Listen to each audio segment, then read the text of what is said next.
Welcome to the Thin Places Travel Podcast, where we discuss places where the veil between this world and the eternal world is thin. I'm your host, Mindy Burgoyne.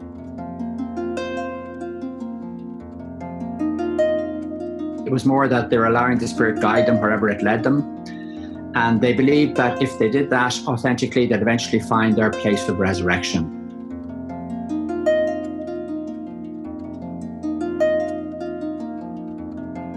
Coming up, we'll hear from Dara Molloy, a Celtic priest living on the Aran Islands. He'll be talking about places of resurrection. I met Dara Molloy over 20 years ago when we were both at a Céile Dé conference in County Wicklow. I met a great many thinkers and spiritual leaders at that conference. Many of those people are still my friends today. And that conference gave me the proper introduction to Celtic spirituality. Dara and his wife were a young couple at that time, and they were living on Inis Mór, the largest of the Aran Islands. And back then, Inis Mór was even more remote than it is today. And I recall they had their young son with him. He was in a stroller. And at some point in the conference, I think might have been a breakout session because we were in a small group, Dara spoke about living on the island and the hardships of living without modern conveniences, like a washing machine. I recall that.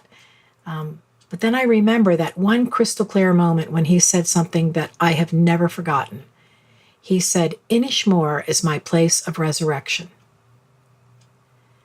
And I've probably spent the last 20 years or so contemplating that concept and what it means. And the clip you heard of Dara during the intro of this podcast was his definition of the place of resurrection. The first time I ever heard that saying was certainly Dara, but I came across it in other reading and studying about Celtic Christianity. And one place I remember hearing it was the story of St. Gobnet. We covered that story in episode 1.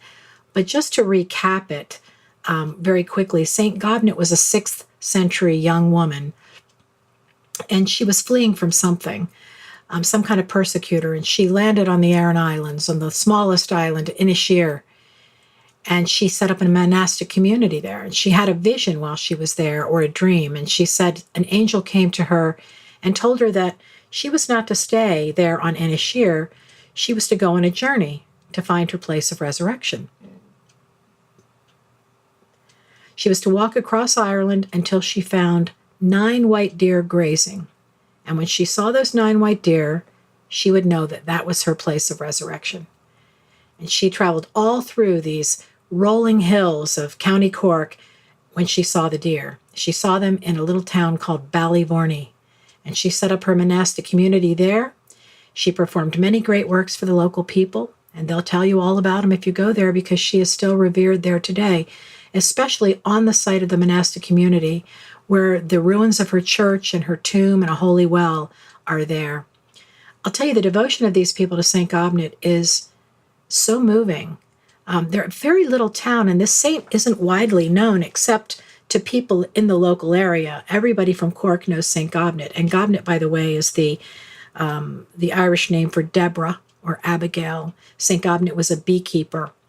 She was a healer. She was a protector.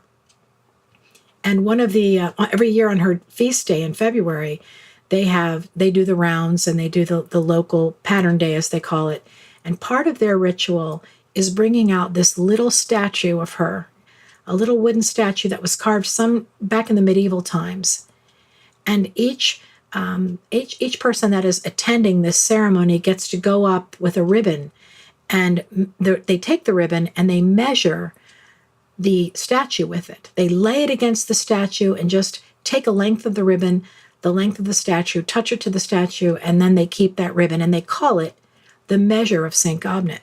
And we had a local guide take our group through that area there in Ballyvorney with her ruins and the holy well, and he told that story.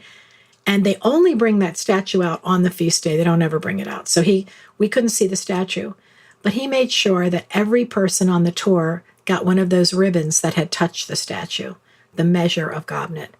So they do these beautiful, meaningful things that sort of connect them to the other world. That's what that ribbon is for. It's a connection to the other world. And St. Gobnet is the saint that kind of defines that place of resurrection. There are many sacred places in Ireland, and Inis Mór certainly has an abundance of places, as Dara will tell you about. So let's get to the interview with him and learn more about his beautiful island and about places of resurrection.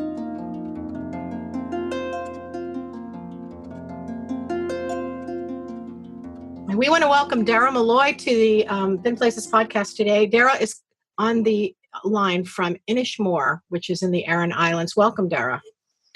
Very nice to talk to you again, Mindy. It's good. It's so good to have you. I was talking to you earlier about our theme this month being places of resurrection, which goes nicely with Easter. And I think it was in 1998, I attended a Celtic conference at Glendalough, and you were there. And that was the first place I ever heard anyone say places of resurrection. And I wonder if you might be able to talk about that before we get to know you a little better. Can you tell me where you think that whole concept of places of resurrection started?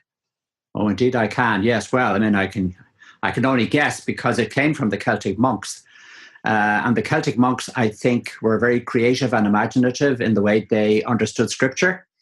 And particularly, I think they were interested in images and parables and stories and metaphors, because that's the approach to spirituality that the Celtic monks have always taken. It's not logical, it's not analytical. They never became theologians, they more became poets.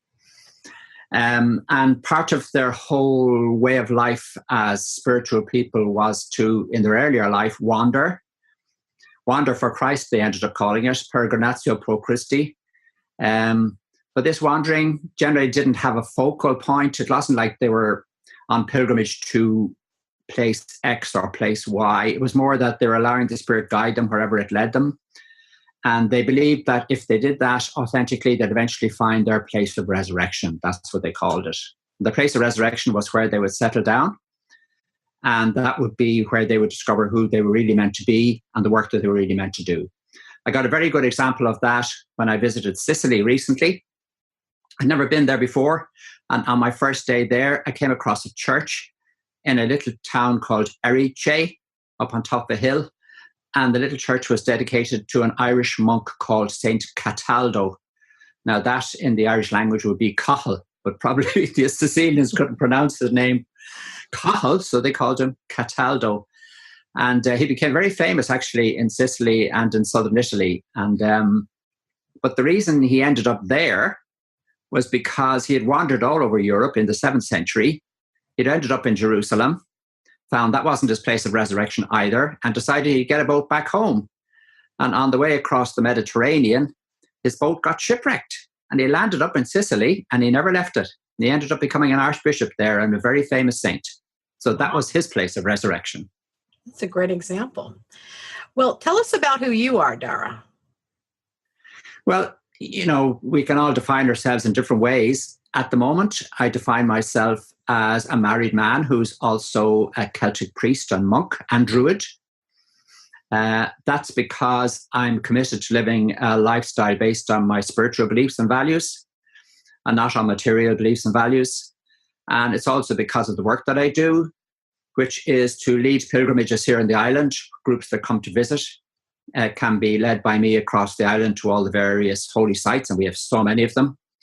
And also now in more recent years of my life, I'm got very busy being asked to perform ceremonies for people in the Celtic tradition. So I do lots of weddings, vow renewals, baby naming ceremonies, christenings, even funerals, the whole lot. And how did you end up on Inis Mór? You're from Dublin, right? Part of my spiritual journey, I was peregrinatio pro Christi from very early on in my life. I think since I was about 12, I knew that I wanted to follow a spiritual path in my life. I ended up studying to be a Roman Catholic priest. I was ordained, was very unhappy in the institutional church and in an institutional setting, the way I was living my life in a community of priests, with all my needs being looked after for me and all my bills being paid and all my meals on the table 3 times a day. I just didn't like that institutional lifestyle. And I wanted to be out in the open air and really test the gospel in the way I live my life. So I found Inis Mór in 1982. I moved to live here in 1985, and I took up residence as a Celtic hermit in the tradition of the Celtic hermits that go back to, you like St. Kevin of Glendalough or other early Irish saints. I wanted to live in that sort of lifestyle, open to the elements and also open to the world. So my door was open. And after about 6 months, people started to come and visit, and some started to stay for a while. And for the next 10 years, I lived with that open door. People came and people went, people came and people went. And that became my work, to look after all the people that came and went. So that was for 10 years as a hermit. Still a member of the Roman Catholic Church, still a Catholic priest, but very much on the edge of the institution. And in 1995, I said, I've got to step over the line now and leave the institution altogether, because it never appealed to me, and it was appealing to me less and less. And I said, I can't belong to it anymore. I can't be the face of it anymore. I just have to step out. And I stepped out into a sort of a wilderness, declared myself a Celtic priest. People said, well, who's your boss? Who's your bishop? Do you have a parish? Do you have a church? I said, no, I don't have any of those things. I don't want to have a boss. I want to be freelance.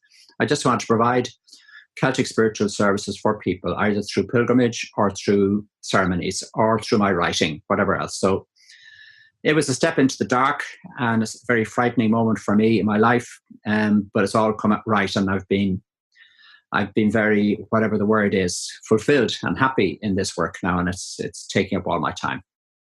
That's wonderful. It's a great story. And you are a family man as well, too. You have children? Yeah, I'm married with 4 children. The eldest is 21 now, and the youngest is 14. And I think I saw you when the eldest was in his stroller.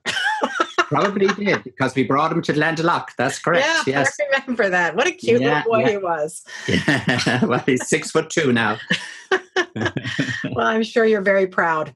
We are. That's great. So let's talk about Inis Mór. So that's the largest of the Aran Islands, and that's where you ended up being. That's your place of resurrection? That's definitely my place of resurrection, and I found it when I was about 33 years of age. Wow. Wow. So you don't always find it when you're 19. Some people do, but it can happen at any time in your life. You just don't know when the penny is going to drop, and you realize, this is what my life is all about. That was my experience. It was an moment, a eureka moment, where I said, this is definitely what my life is all about, and I just have to get out here, and this is how I want to live, and I have total certainty about it. No doubts. Nobody could talk me out of it. And people said, oh, you're mistaken. You'd be gone out of that place within 6 months. They were wrong. Oh. I've never looked back. It was definitely my calling. And tell us about Inis Mór. What's the most compelling thing about that island? Oh, the best way to describe Inis Mór is that it's magical. It's amazing. It's an experiential place.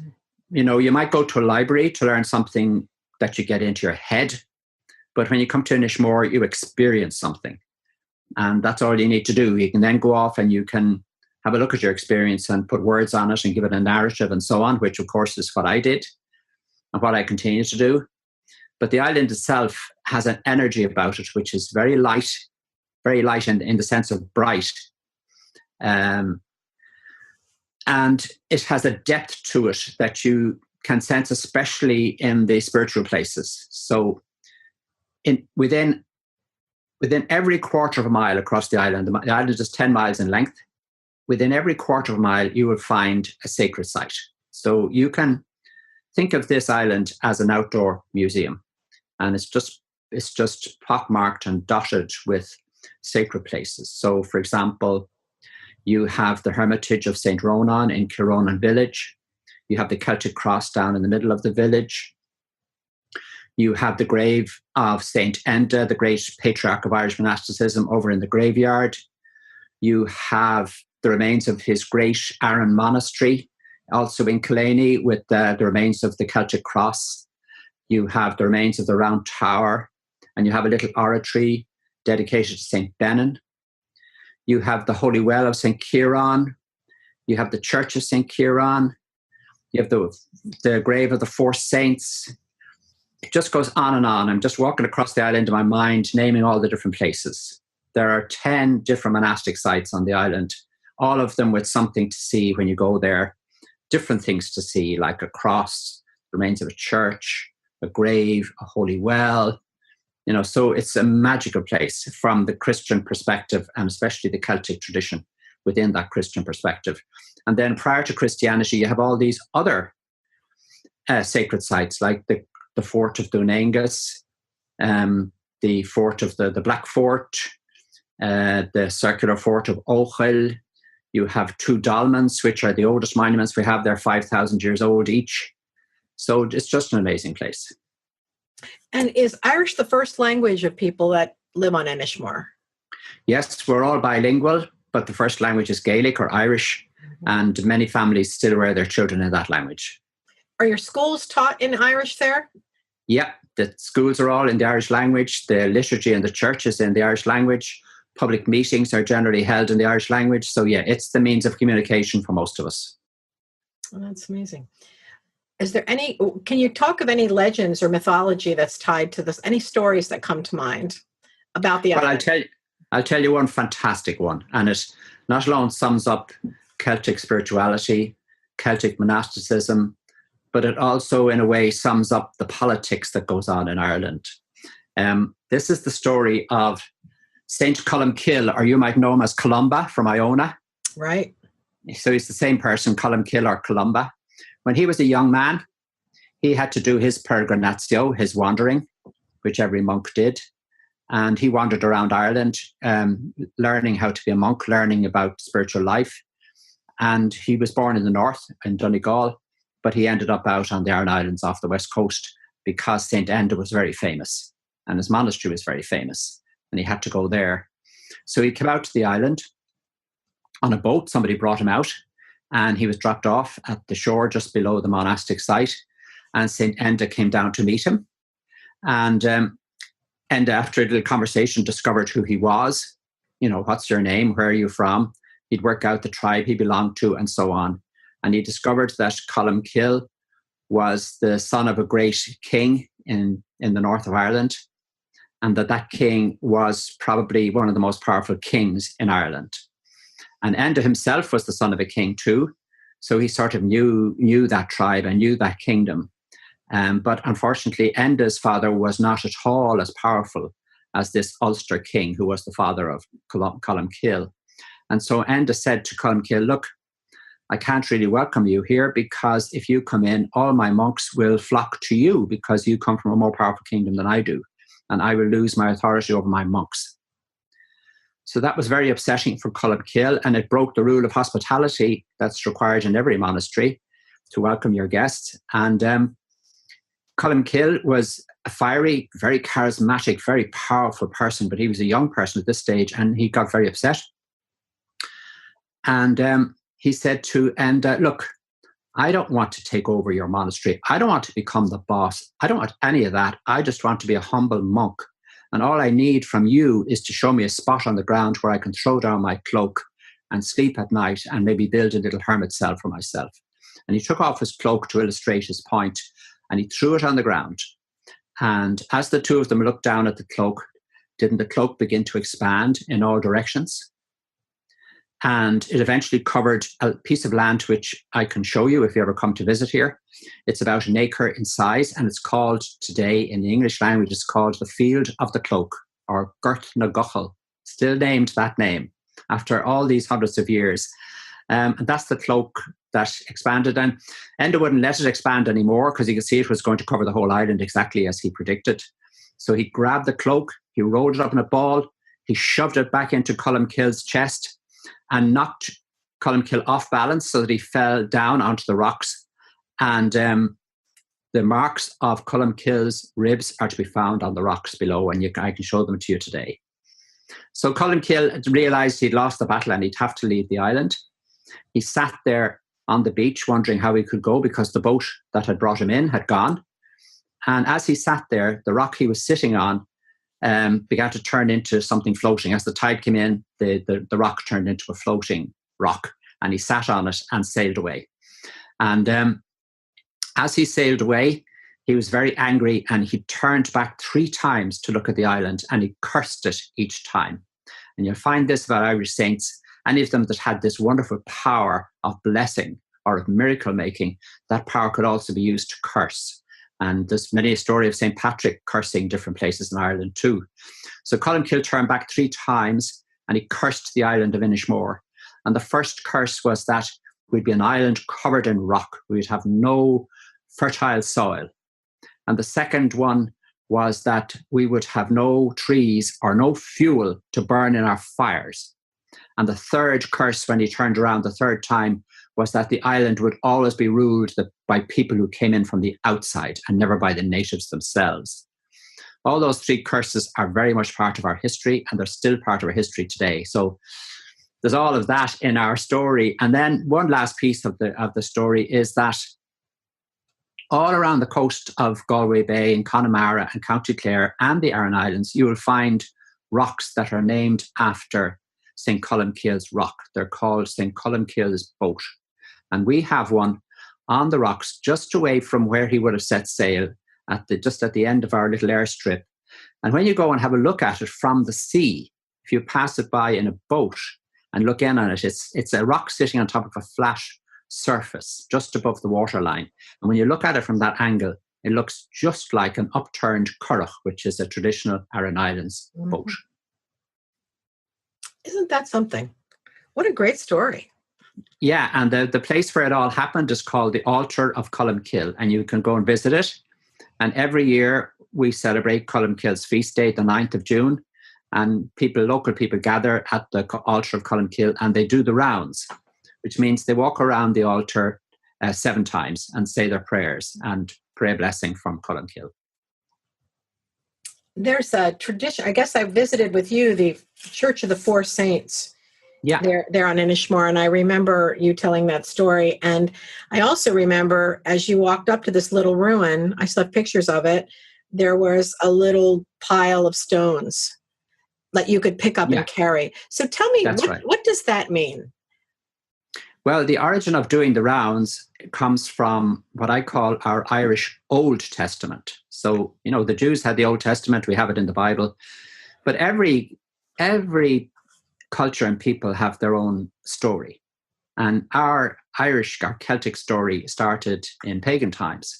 And our pagan spiritual traditions influenced hugely the development of Christianity in Ireland. And if you like, it's like a seamless robe that has some threads from the pagan tradition and some threads then from the Christian tradition.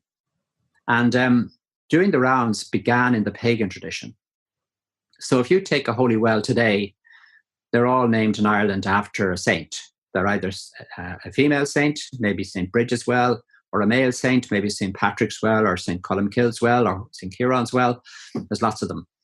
But before Christianity, these wells were also sacred places. And for the Druids, who were the spiritual leaders of these Celtic people, the wells were sacred because they marked an entrance into the womb of the earth itself. And the earth was a mother. She was a goddess. So when you bring your groups across the landscape of Ireland, you know how beautiful it is. Well, think of it as a sacred divine figure, a sacred feminine figure, goddess. And in fact, the name Ireland comes from the name of that goddess. It's Eriu. So Eriu was the goddess of Ireland. She had 3 names and 3 manifestations. She was a triple goddess. So she was Eriu, she was Fowla, and she was Banba. But we give Ireland the name Eriu after her. And when you walk across the beautiful landscape, you see her beauty, you see her fertility, and you see her femininity. And when you come to a sacred well, you have an entrance into her womb. And that's where you honor her in her femininity and in her fertility. That's where you pray for your crops, where you pray for your animals, where you pray for your own family offspring. So that was the origin of it. And the reason why people walked the rounds of the well was because this female deity had a male partner. And the male partner was a god of the sun. So you could think of him as Lu. He was one of the gods of the sun. And Lu, the god of the sun, would dance in front of her every day in the sky because he loved her so much. And in the evening time, he'd go to bed with her when the sun sets. And so just like the sun god goes around the earth goddess every day because he loves her, so we honor the goddess of the earth by walking around the well. And we do it 7 times. That's because just 7 is a sacred number. We have 7 days in the week. We used to think there were 7 planets in the sky. So that's the reason for the 7. I see. And the walking around, it follows the track of the sun, correct? I mean, Yes, you have to walk sunwise. It's called in the Gaelic language a thuras deisceal, which means a journey to the right and to the south. The word deisceal means both. mhm. What do you think? What do you think most surprises visitors when they come to Inis Mór? What do they not expect to see that they see? What you get in Inis Mór are stone walls and no trees, and no real mountain either. If you go to other islands in Ireland, there's quite steep mountains that block your view. When you come to either any of the three Aran Islands, they're quite flat. There's no trees. There's nothing to block your view, and what you see are stone walls everywhere. And I think it's quite surprising and shocking for people to see just how many stone walls there are, how intricately they are built, how many different styles there are to building a stone wall, how small the fields are, and just how far they can see in every direction. So when you come to Aran, you get a long distance view of life. It's not if you're living in a city, there's buildings all around you, you can only see what's in front of you. Whereas Aran is expansive. You not alone see the island in an expansive way, but you see the sea. You see the faraway Connemara Hills, and you see the wide open Atlantic Ocean. No, that sounds. And what do they do about fuel? And just a couple of practical things. What do they do about fuel, and how do they get energy? I guess you have electric energy now. You just use electricity to heat the homes, or how do you get? Yeah, traditionally, the boats had to row out to Connemara, which is 9 miles away, and they had to do a deal with the local people in Connemara.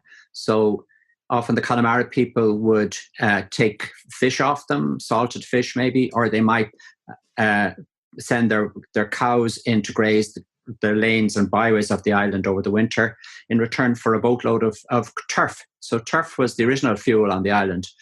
Nowadays, with the bigger boats able to come in, cargo vessels, we have coal, and we also have oil heating, and so on.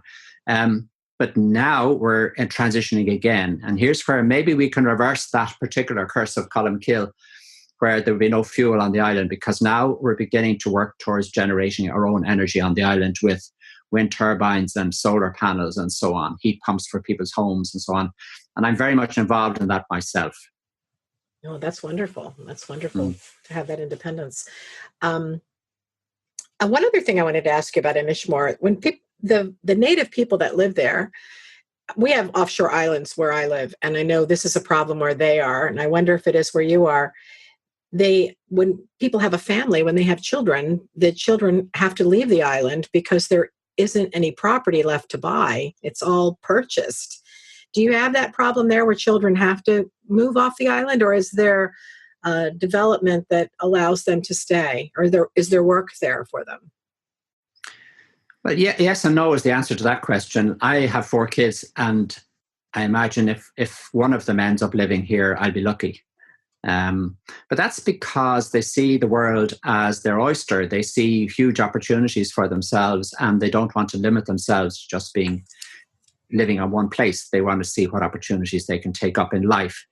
And a lot of the young people on the island are like that. But then there's quite a number of them who make a clear decision to come back to the island. Maybe they've spent a year in Australia or somewhere else, but they make a decision to come back and to settle here because they see the value of living in a place like this. There's a lovely quality of life here. It's very safe. And there are opportunities to make a living, especially in tourism. More traditionally, the opportunities were in fishing. Now that's declining. I don't think it'll decline totally, but it's certainly much more limited than it was. But tourism is on the increase all the time.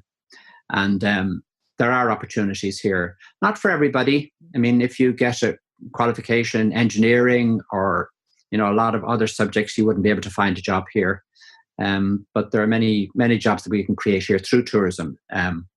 Not just looking after the tourists directly, but even indirectly producing materials that we could market and so on. So, for example, there's 2 small businesses now working on seaweed and producing either food out of the seaweed or pharmaceutical materials for out of seaweed. So there are opportunities there for people. We have a new goat farm set up here that's producing cheese. So there are opportunities. And in terms of the land ownership, the history of our island is the same as the history of the rest of Ireland. We were colonized by Britain. All the land was owned by people loyal to the Crown of Britain, intended to be owned in huge, huge estates with big, big houses, which meant the native Irish people were just tenants and had to work for those big houses and never really owned their own land. And that all changed then in the 1920s when we got our freedom. And this island was compulsorily purchased by the government of Ireland off the owners of this island who owned the whole thing. They compulsorily purchased it off them, and then they allowed the islanders to each have a slice of the island. So every family got between 20 and 40 acres. And that's more or less the way it is still today. So every family owns a fair chunk of land, and they can give that to their children to build a house on. So there are opportunities for people to build a house here. That's great. That's great. So let's go back to the energy, the sacred energy that you sense at Inis Mór that you mentioned, and the whole concept of the place of resurrection or places of resurrection. Can you talk about when somebody comes to, and we hear this from our guests all the time on tour, this is the mantra they chant. It's why they come on the tours. My role is to take I'm not, like you, I'm just a connector, right? So I sense that and bring people to Ireland to sense that energy in sacred places. And certainly the Aran Islands magnify that energy. And they sense it. The guests sense it. But what would be great is to hear somebody talk a little bit more about it. What is this energy? What do you do with it? And how do you benefit from that? Yeah, and it's something I think that we have to work on in the future, because most of us grew up in a form of spirituality and religion that was more to do with our heads than with our experience. The Celtic monks weren't particularly interested in analysing and thinking and theologizing. They were far more interested in enveloping themselves in a sense of the sacred and in an experience of it. And that's why they chose often these remote places or these beautiful places, because when you live in places like that, you're constantly reminded of your own smallness and your own humility and the great power that is out there, which is far beyond us. And I think for these monks, it wasn't something that they tried to describe in a sort of a fundamentalist way, that they have to believe this or you have to believe that. It was more that they wanted to immerse themselves in the mystery of life. And one of the ways that people can get into that is just think of what it's like, what you experience when a child is born, your own child or somebody close to you, and just the sense of wonder and mystery and magic that there's an other in front of you that was not there before, and it's a completely different person than anybody else you know, and that other has a complete life of its own ahead of it. So it's hugely mysterious and hugely wonderful and joyous and exciting, and that's what the monks were looking for. They were looking for a way to live permanently in that experience, and that's for them. That was for them God. I now call it just the divine, because I think the word God is too narrow a definition. It's beyond us totally, and I don't think we can say it's male or it's a personality even, or it's a person. It's beyond us. And so to try to describe, you immediately limit what is limits. So I think that's the way the monks lived. These monks were mystics, and we're invited to become mystics, and therefore to seek the experience above anything else. One of the early mystics in the Christian tradition wrote a book called The Cloud of Unknowing. And that to me describes it. It's like you enter into this cloud of unknowing and you just allow yourself, it's like lying back in a bath. You just allow yourself to feel the mystery and feel the wonder. And when you go to a thin place like the Aran Islands, that's where you do actually feel it. And I've lived here now for over 30 years and I still feel it. Every day nearly, my wife and I would go for a walk from here down to the lake, which is about a mile away. And yesterday I was there and it was flat calm. Other days it's windy, other days it's cold, other days it's raining. Every day is different. And we just look at the swans and we look at the ducks and we look at the all the different wildlife that's there. The seals are there as well in the ocean just beside the lake. It's just an amazing place. And that's for me what it's all about. Hmm. Great. So one thing I wanted to ask you when we were on the tourism side that I want to make sure I get this question in. So we're just going to go back for a second.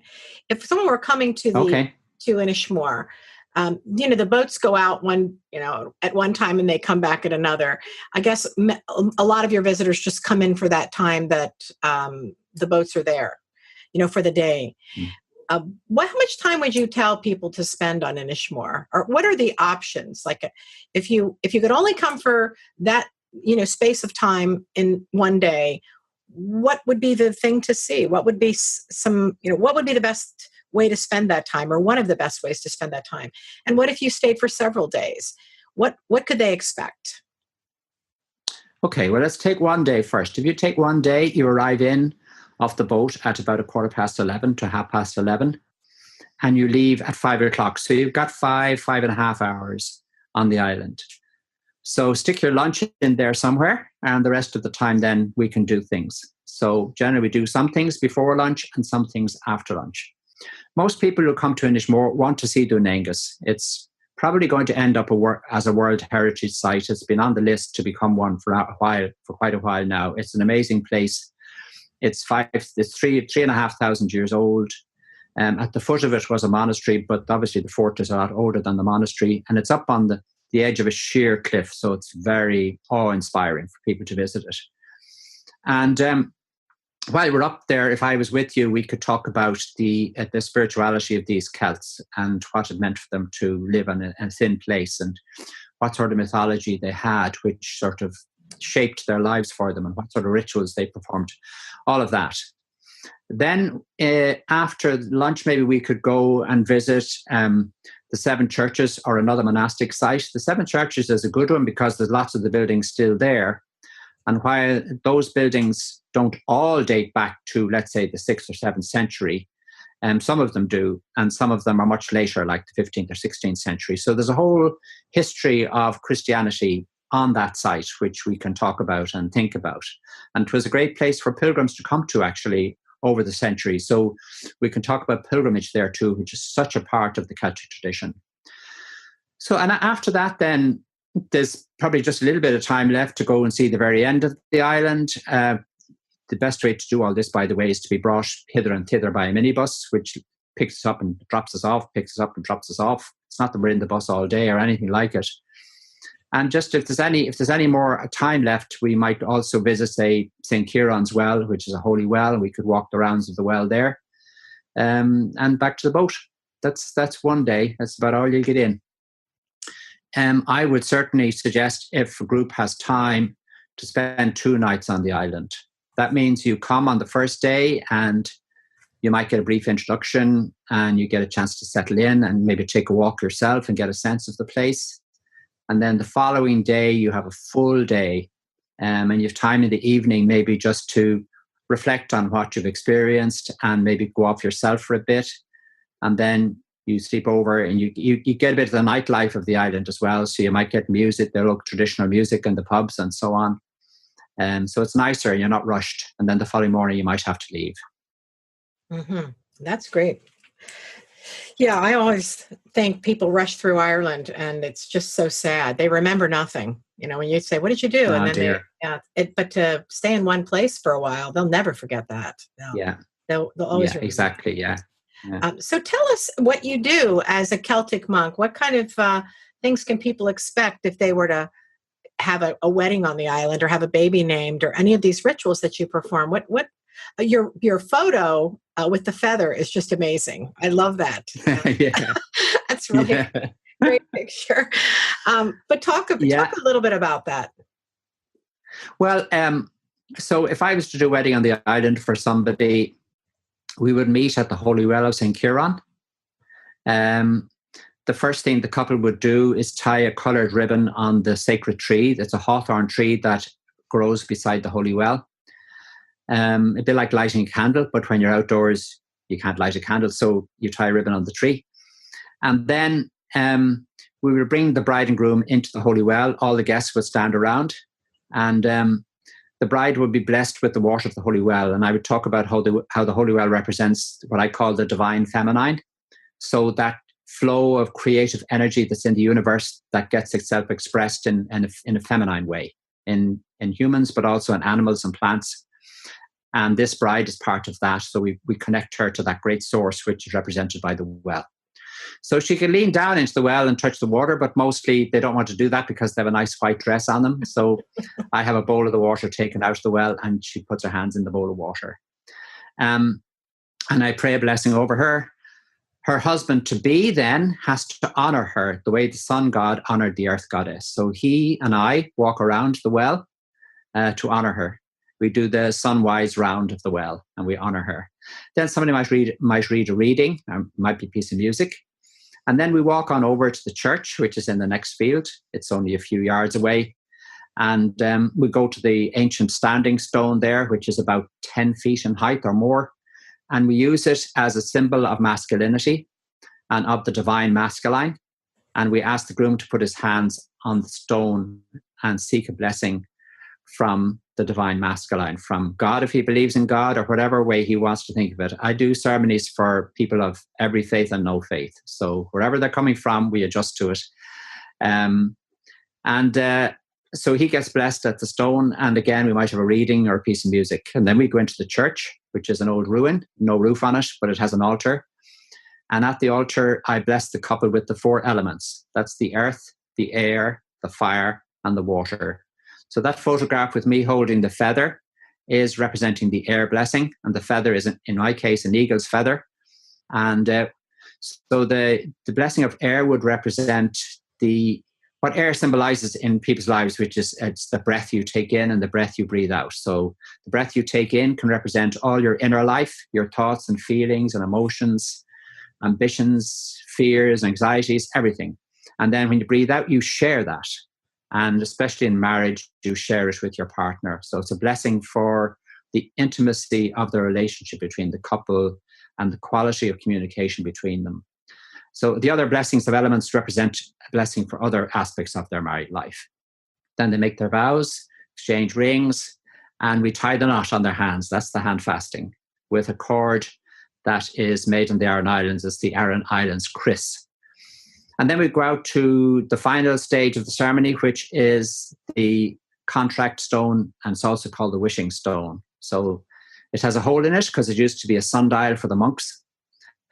And the hole can represent, if you like, the divine. So the bride stands on one side of the hole in the stone and the groom stands on the other, and they take the first finger of their right hand and they put it in the hole. And when their 2 fingers inside the hole touch, they have confirmed their vows and they have sealed their contract. So that's a traditional thing to do on the island. That's why it's called a contract stone. And then the hole in the stone is also used as a wishing stone. So you take a silk scarf, you put it through the hole 3 times and you make a wish. So the couple do that, and then we invite some of the guests to do it as well and make a wish for the bride and groom. Then there's maybe some other little things like remembering the dead or remembering people at home, honoring their parents. And then it's a final blessing for the health of their marriage. That's with oil, a sacred sign on their hands using the sign of the sacred Celtic cross. And then a circle of protection around them using the water from the holy well. And that's how it finishes. So there's a lot in it, a lot of rituals in it that they mightn't be used to, but they're very meaningful. Oh, that sounds wonderful. Well, let's go a final thought here. How would you describe thin places, and how can we make use of thin places? Well, first thing to say is that there are thin places and there are thin times. You know, we live in these 2 dimensions, time and space. And in both time and space, there are spots where it's easier to get in touch with the other world. Let's call it the other world. That's the Celtic term for it. The other world, or the divine, or a sense of the sacred, or a sense of something beyond yourself. There are places on the landscape near you and far away from you. And there are times in your day, in your year, which are more conducive to having that experience. So you need to, first of all, become aware of those. And then if you want to, I suppose, have that type of spiritual life, then you need to focus on them in your life. So a thin place is anywhere. It can be near your home. It could be a place within your own house where you've set aside a place to be quiet, to meditate, to pray, whatever it is. That could be your thin space. It's just a place where you find it easier to tune in to the divine or to something beyond yourself, to the great power of the universe, to the great mystery and wonder of life. And, while you can have your own personal thin spaces, then you can also find sort of spaces that have been already discovered for you by a culture or a people. And when you come to Ireland, we've already identified so many of our thin places that we can already tell you where to go. And you'll experience it more in one than in another. So in a way, it has to be, eventually it has to be your personal journey. But that's what it's about. It's about finding a way to get deeper into the mystery of life. And what about the thin times? Can you talk about that? Yeah, thin times are the best times in the day or in the year to pray or to perform a ritual of some kind. So, in the day, it might be your own personal routine. Traditionally, in many, many different religions and cultures, the prayer time has always been at dawn and at dusk, because they are magical moments in the day. I think we know that. The middle of the day, midday is another one. The monks used to pray 7 times a day, so they had 7 moments of prayer. And nowadays we just look at our watch, and say, oh, I set myself to pray at 7 o'clock, so I must go now. Whereas for these earlier peoples, it wasn't the watch. They didn't even have a watch. It was looking at the sun. So the sun arising, the sun setting, the sun at its highest, or other moments in the day in between.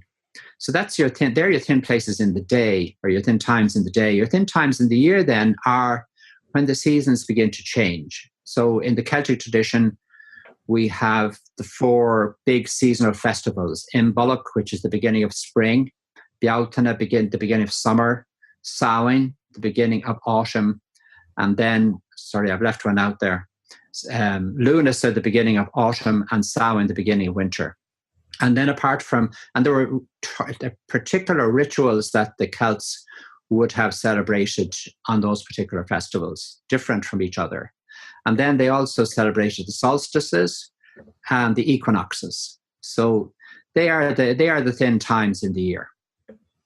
And so you would say that's a sort of an elevation, an opportunity to connect with the other world. It's easier. There's more ease with that connection. I say to people who have chosen to get married, let's say on the summer solstice, let's say the 21st of June, or any time around then, I say to them, look, the energies on our planet are changing right now, because we're moving. All the living things on this planet are aware at some level that the days are going to start getting shorter now. We've come to the longest day, and now days are going to get shorter. We're at a changing point. And I say to them who are getting married, you're at a changing point in your life as well. You are switching from being 2 single people to becoming a married couple. So by having your ceremony on this particular day, you're tuning the energies that are changing in you with the energies that are changing in the planet around you. So that's a good thing, because everything is supporting everything else. You're all moving in the one direction. Okay. So I just want to highlight again here that what echoed what we have in the introduction, and that is that you are a tour guide, that you offer tours there on Inis Mór, pilgrim tours. Is that correct? Correct. Yeah, I advertise myself as a pilgrim tour guide because I don't really want to just be bland, right, a bland tour guide. I want to bring people into the spiritual experience. Right. And you've written 2 books.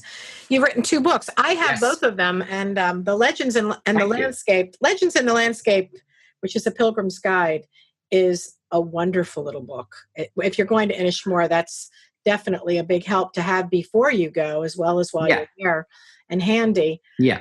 And the Globalization of God, Celtic Christianity's Nemesis. That's an interesting book. Do you want to just talk really quick about your books and how do people get them? Yeah, well, you've already described the small one, The Legend, the Landscape, which is about Inis Mór and all the sacred sites on it, and the stories and the legends around it. The Globalization of God is a different book altogether. It's really me trying to, I wrote this for myself because I wanted to get clear in my head how to distinguish the Celtic Christianity from the more global Christianity which we know today. And I discovered while I tried to write the book and in the course of writing the book that there was a process, and that actually the process is continuing even today in the world, because we have this word we call globalization, where we bring big corporations that are global universal corporations and their products. We bring them into every nook and cranny in every corner of the earth, so you can find their product no matter where you go. That's globalization. And the church, the Christian church, tried to do that from early on. It tried to bring its understanding of God and its message about Jesus to the whole world, and it set up a global corporation to do it. And the downside was very successful, but the downside of it was that any other expression of Christianity which didn't fit into that all global perspective, like, the way companies today, their products are the same no matter where you go. Like, you can go to McDonald's anywhere in the world and it might have a slight adjustment to the local culture, but it's a McDonald's. And it's the same with various versions of the global version of Christianity. You know what you're getting when you go into the church, no matter where it is in the world. So, but that has meant that individual expressions of Christianity, like Celtic Christianity, got pushed aside and eventually got totally submerged and couldn't survive and didn't survive. We eventually got wiped out as a Celtic church in the 12th century, but we were under very severe pressure from the 7th century onwards. So, I wanted to understand the line between those two, and I wrote the book to clarify it for myself, and maybe it clarifies it for others too. That's great. And how do people get the book? Can they get it? They order it from you, or is it on Amazon? Or yeah, it's best to order it online at our websites. I've given you some websites there if you want to let people know about them. Yeah, they can contact me directly. Yeah, we'll have all of your contact information on the show notes, but I want to just say it for listeners in case they don't have the show notes handy, that you've got two websites here, daramolloy.com, so that's DARAMOLLOY.com, and ashlingpublications.com. And do you do much on Facebook? Are you interactive on Facebook? Yes, I do. Yeah, I have a number of Facebook pages, and one is called, I think, Celtic Spirituality Dara. Right. Celtic Wedding I write occasionally on that. Okay, well, we'll have that contact information on there for everybody. And I've got your email address as well. So is there anything else you'd like to say before we sign off? Yeah, just that I'm delighted to talk to you, Mindy, and delighted to get this opportunity to talk about Aran to all your listeners and your guests. And I look forward to seeing you here sometime soon. Oh, yeah, we're going to do that. We're going to definitely do that. So, yeah, in fact, the next tour we do of the West, we'll be sure to bring the group by and connect with you. That would be wonderful. Really wonderful. Great. So thank you. I look forward to it. Thanks so much for talking today, Dara.